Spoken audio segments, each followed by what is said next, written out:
case for crude oil. This is a Wyckoff case study. Welcome to Power Charting. I am your host, Bruce Fraser. The best way to learn Wyckoff is through the case study method. We did this for many, many years at Golden Gate University.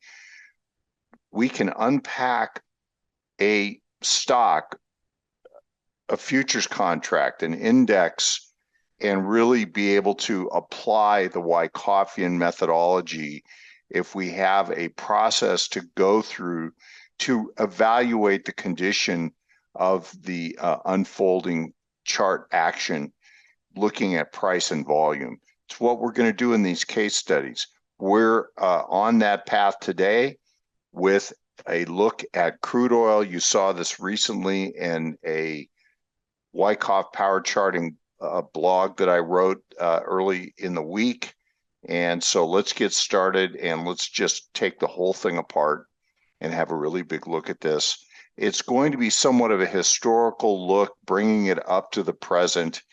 And that's very important because as we look back, we can see that this is an ongoing, unfolding story, really the never-ending story. So we see here January of 2021, light crude oil. The yellow shaded box on the left represents a distribution structure. And the real tip-off here is the sharp decline that occurs out of this thrusting structure. And this is a giant sign of weakness.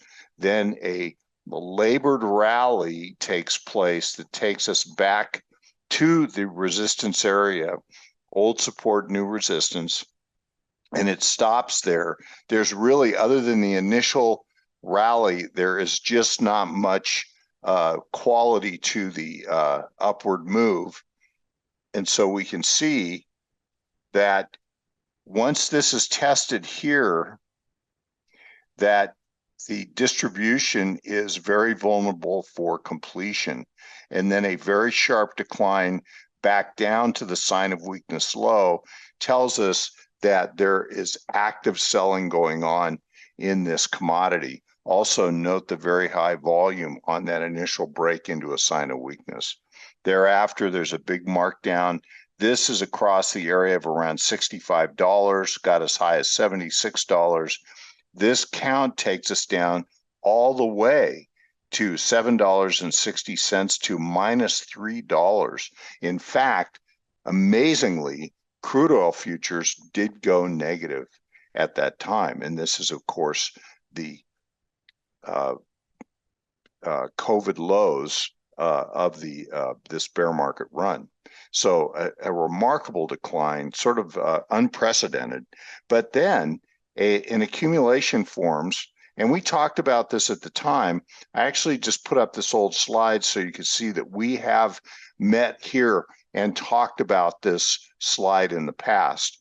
And we had an accumulation structure that unfolded here, kind of a V bottom actually. And this is across the count line of $35, counts across 17 columns, gives us a count up to 85 to 112.48. So a substantial rally. And at the time that we posted this chart, it was around $53. So we use ATR scaling in this case. The scaling is $1.52, and it counts up as high as 112. Well, what in fact happened after that? The chart on the right is actually March of 22, more than a year later. And here is the stride of the advance. And we take these two peaks that are adjacent to each other, and we draw an overarching supply trend line. This is the oversold line down here. And note that we can just draw right on these 3 points our upward trend channel and how well the upward trend channel follows along the stride of the advance. So we have a point and figure count over here that gives us a substantial price objective higher and we have an upward stride in the advance that gives us the pace at which crude oil prices want to advance. Now, what is interesting is that upon the return after becoming oversold, another great place to initiate or add to positions, the crude oil market rallies up. Now, these are continuous futures contracts, and I don't actually encourage the purchase of futures contracts or the trading of those, but the underlying crude oil is very important to us economically. It helps us to determine what stock rotation is taking place. So this is a very important market to evaluate. And my experience, and I've written blogs about this in the past, crude oil, it really adheres to the Wyckoff methodology in so many distinctly valuable ways, and the point and figure counts I find to be quite effective. So, and you'll see more of those in a minute. So now, up to the area here of the overarching supply line, and it consolidates at this area for a number of weeks, and then has just a huge acceleration and goes up really dramatically. We showed this chart at the time. We said this is a throw over and an overbought condition. This has the attributes of a buying climax. Very important in Wyckoffian terminology. Look at the volume come in as it just explodes higher, and it's going right into our point and figure count objective areas. Okay, so let's keep moving on. And subsequently, this next chart is from May of 22 on the left. And I had taken, and I tightened up this count using 2-box scaling, 3-box reversal, same count area in this yellow zone right here. And I took a larger count, and we will turn to that in a minute, make a comment about it only at this time. The acceleration that we saw into the buying climax is right here. And that buying climax is actually overthrows the top of our count objective range, 92 to 112. Well, how did that unfold? Does that mean that that count objective did not work out? Well, let's look at the chart on the right, and we can see the detail. This is daily bars, and here is the throw over overbought condition that we just discussed. 112 is the high count, 92 throws over the high count, and only rallies for 3 additional days in this buying climax before it reverses down suddenly, sharply off of a V, inverted V top. And down it goes, and look where it goes to, right back to the trend channel that we drew way before this period. The trend channel just is the gift that just keeps on giving, and along this area it rides. We were of the belief at that time, we talked about this here in power charting. Ramon and I talked about it in the Wyckoff market discussions on Wednesdays, and I'm going to tell you how you can watch last week's WMD episode, which is available free for streaming on demand. And so here, look at this very sharp reaction. Buying climax, automatic reaction. 2 very important events on a chart for a Wyckofian, because we say that resistance is going to form across the top of the buying climax, and support is going to form along the automatic reaction low. That is going to be the outer boundaries of a range-bound condition that is a causal condition that is either going to produce a reaccumulation for higher prices or redistribution for lower prices. Only time will tell. And so here we're just in a look and see, watching situation. If you are long crude oil, as a Wyckofian, you would have been selling the buying climax advance. Maybe you would have gotten above 112, but how happy would you have been with that 112 area anywhere between 92 and 112, especially off of a count line of around $35. Fantastic. And so here, note that the crude oil futures contract cannot get back to the area of the buying climax. That's inherently weakness. And so we make note of that because it should be able to, in most cases, get back to the resistance area of the buying climax. Can't do that here. Okay, so we're still in a wait and see attitude because we don't know. Here I took a potential preliminary count, making the assumption that it could go up to this area of this large accumulation structure, 182 to 238. Well, I want to just tell you that that count is still valid. Now, things have happened since these two charts were created. We will look at those here right away. But just keep all this in mind as we move forward. Is there anything that I've missed here? So keep in mind all of what we've seen. We're looking for the potential for either accumulation along here or distribution. And we turn to the next chart. And here's an unfoldment of what we were just looking at. This is actually through yesterday. So we have now a relatively complete picture up to the moment of what's been going on. And it is a beautiful structure. Here, this yellow box, I just point this out, that is the 92 low, and this is the 112 high. And note how there's a central tendency to hold in the area of this count objective range. It continues to guide us in terms of where and how the unfoldment of this futures contract is behaving. So we draw resistance at the secondary test here of the buying climax, and it in fact turns out to be important resistance. We have an upthrust type action, and I turn your attention over here to our number 2 schematic. Now, there's a number of different ways that accumulation distribution can unfold, but let's just take a look at this as a general tendency. Note that I show this upthrust as an upthrust, even though it doesn't exceed the highs of the buying climax.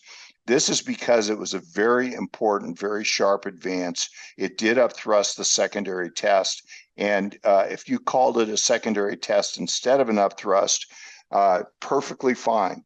You have the right idea by calling it a secondary test because that's all an upthrust is a form of the secondary test. It's just a dramatic advance, throws over, it's extreme, it causes people that are long to or short sellers to give up their positions, and then it turns right back down again and falls immediately in a steady decline back to support.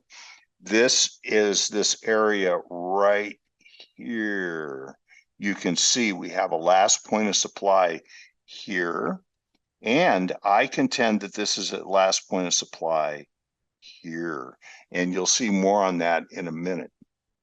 And so down it goes. There's a downward stride here. I'm going to show you another chart with a stride on it. Climactic surge on throwover with extreme volume, very important. Buying climax, point figure count fulfilled. All of these are attributes of the Wyckoff methodology. So this is all fitting together so beautifully if we just take the time to study the charts and what they're trying to tell us and where this market is going. Automatic reaction here confirms the buying climax. Very important. I always think of the buying climax and the automatic reaction as a paired set. They need to go together to confirm that a new range-bound condition has taken this instrument out of its trend.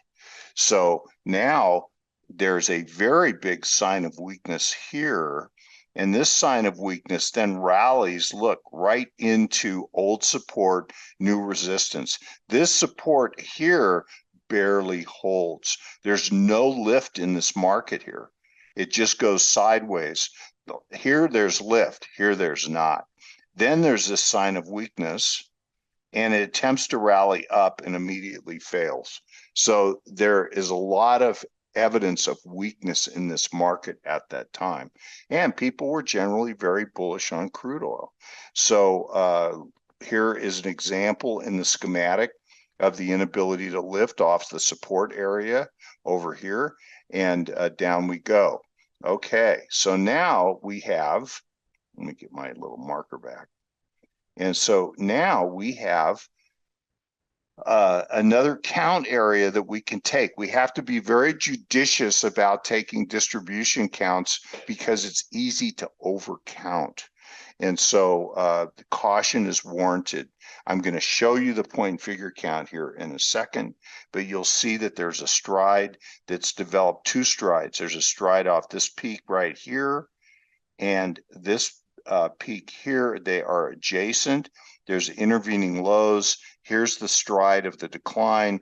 Supply line across this area attempts to get above this area a few times in here and then fails back down. A second stride is being developed that is actually a slower stride of decline.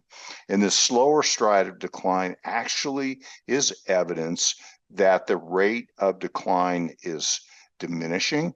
That is actually internally a sign of strength. It shows that there is a loss of momentum in the downward direction. But look how long it takes to unfold. This is September, October over here. And by the time we get to here, we're in the month of March.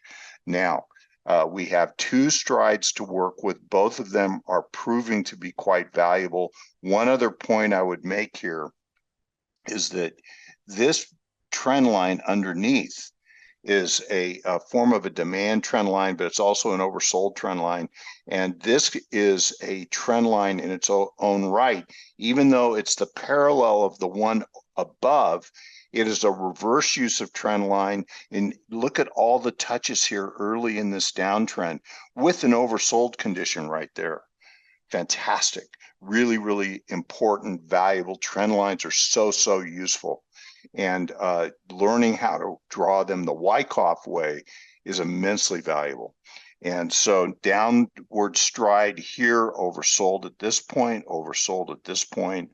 And now we see diminishing thrusts in the decline. It's really tightening up along here. And note that we have a count objective that goes 70 to 62. This is the 70 level. Notice how 70 is providing key support across this whole area here for crude oil. And then only on this spring and test, really a deep spring, kind of has the attributes of a shakeout with volume, climactic in nature, goes down to the 65 level right into the middle of our count zone. So it's a hit. And so I will show you that count in a minute. Last thing I want to point out is keeping track of time is that we can see the relative strength to the S&P. Why in the world would I do relative strength to the S&P? Because all of Wall Street does that. Investment managers are always looking at the relative performance of assets to the S&P, even if they're benchmarked to something else. The S&P, they want to know how this asset is comparing to the S&P. Over here, it's outperforming. Over here, it's very long period of downtrending. And then here you can see it is getting ever closer to the downtrend line and is holding at this area, and then it reverses up, gets above the downtrend, above its moving average. Now you're seeing the early signs of leadership in crude oil to the S&P. Yeah, portfolio managers, they evaluate everything against the S&P. I mean, they'll find correlations or non-correlations to the S&P in their home life, and how fast their dog runs or anything. It doesn't matter. This is so important to them. I want to just add one other observation, and that is after the spring and test, keep in mind that the spring is a phase C event. Now that's a discussion for another day, but we break up accumulation structures into phases A through D and E. And so phase C is the final test before the uptrend starts, or the rally phase up to resistance and then out of the accumulation into an uptrend. And I'm going to suggest here that this whole area across this zone is all downward sloping accumulation. Very interesting. Maybe we have time for that. We're running out though. So let's keep going. This is that point and figure chart. Remember, we want to be very careful about not overcounting distribution. So I'm taking from the climax peak up to the secondary test peak. And so here you can see along this area, this count gives us a count of, let's get back my pointer, is this gives us 30 columns, 1 box reversal methodology, 2-point scale, gives us a count of an objective of 60 points, subtracting from the high at 130 and from 122 gives us an objective of 70 to 62. And that is how we were able to achieve the count objective that you just saw in the prior chart. Okay, so now I like to look at point and figure charts to do price analysis. And in this case, we are able to draw the unique trend lines, trend channels on point and figure that may not show up on the vertical chart. They may look different on the vertical chart. And so here you can see there's one dominant stride in this decline in light crude oil, and it's off this last point of supply high here, this is how I'm labeling this here, up thrust and last point of supply. That's right here, this last point of supply. Here's the up thrust. Here's the secondary test. And down it goes. And you see how the weakness is so persistent, much easier to see in the point and figure chart. And then the rally attempt off of this sign of weakness right here. Note how it has no capacity to lift into a new uptrend. So it just goes sideways and it stalls in the area of the overarching supply. This is also ice. Go back and look at that schematic to establish the conditions of ice and so on. And here's a bigger sign of weakness down here, and downward trend it goes. Here's our underlying demand trend line, which we draw on its own rights, and look at how well this works. Oversold, oversold. These 3 points right here are enough to draw this trend line underneath. Oversold here, oversold here. All fantastic places to even initiate swing trades. But also this is a place for short sellers to cover their shorts. And so I don't encourage short selling, but I'm just giving you the tactics. And so along here, now we're seeing something that is looking like it might be diminishing thrusts, a slowing of the downtrend. I'm calling this a selling climax primarily because this automatic rally is so good up to this point, and now we have resistance and support. Let's see how well they act. So this is through March 31st, so this is not up to date at this point, but because we're up to this level right here. Let's keep going. This is that same chart again. I want to just put up the point figure chart of accumulation, and this will actually end our episode. And here, this is a 1 box reversal swing trading count on the left. You've seen the chart, the vertical chart in a prior slide a few slides ago, but I just took, I didn't even take the whole count. As a matter of fact, I'll even contend here that the count could be much bigger than what we're looking at. Count may go to here. So, but look, preliminary support, selling climax, automatic rally, secondary test, spring and test, and note the near vertical launch off of that spring and test. That's often what happens when we get into a phase C, is that we'll have a near vertical advance. That's confirmation that the character has changed, because all of this here appears to be accumulation, absorption of crude oil contracts that into strong hands. Once they're in strong hands, prices can move easily, effortlessly. That is what we seem to be seeing here. Okay, Thank you much for being here. 104 to 119 is the count objective of this area. It may grow bigger. That's like right across here, but it also could encompass this later on. Unfinished count, more potentially to do. And the last thing is I just want to tell you about an upcoming Wyckoff event.